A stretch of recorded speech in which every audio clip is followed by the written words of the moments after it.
চুলা জ্বালিয়ে দিয়েছি, পরিমাণ মতো তেল ঢেলে নিলাম।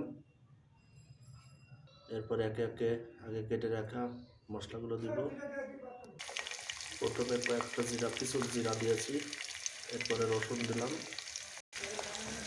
পেঁয়াজ দিচ্ছি, কেটে রাখা আদা কুচি, কিছু কাঁচামরিচ কেটে রাখিছিলাম আগে,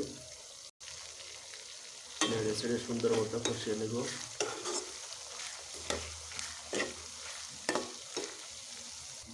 স্বাদ মতো লবণ দিয়ে দিলাম।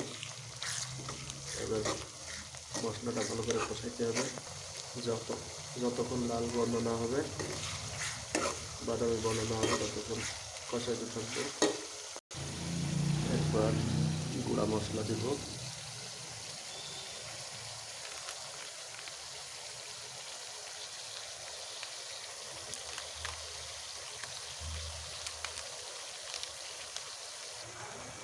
নেড়ে ছেড়ে কষাই নেব।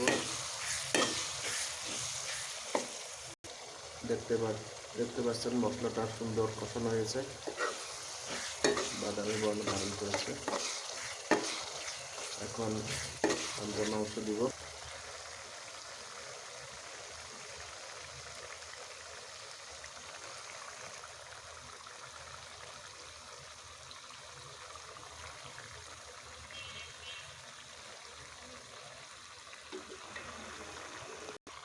মাংস দেওয়া শেষ, এখন নেড়ে ছেড়ে দেব।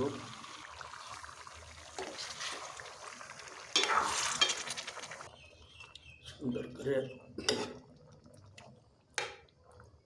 মশলাটা মাংসের গায়ে মাখিয়ে দিলাম। এখন ঢেকে দিব।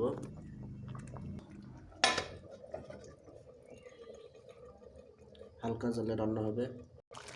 আগে থেকে কেটে রাখা কয়েক পিস আলু দিয়ে নিয়েছি, এবার নেড়ে দিব।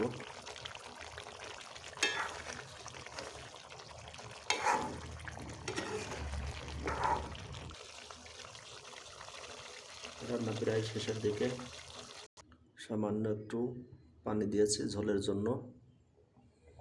দেখতে পাচ্ছেন কালারটা মাশাআল্লাহ সুন্দর হয়েছে। রান্না প্রায় শেষ, এখন একটু জিরার গুঁড়া দিয়ে দিব।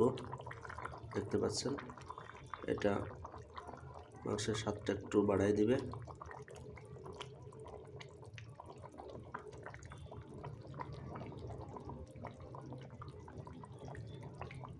মিক্সড করা হয়ে গেল, কিছুটা সময় রেখে দিব।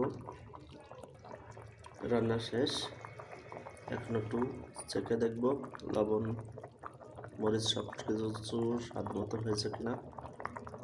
হ্যাঁ, মাশাআল্লাহ আলহামদুলিল্লাহ স্বাদ মতো হয়েছে।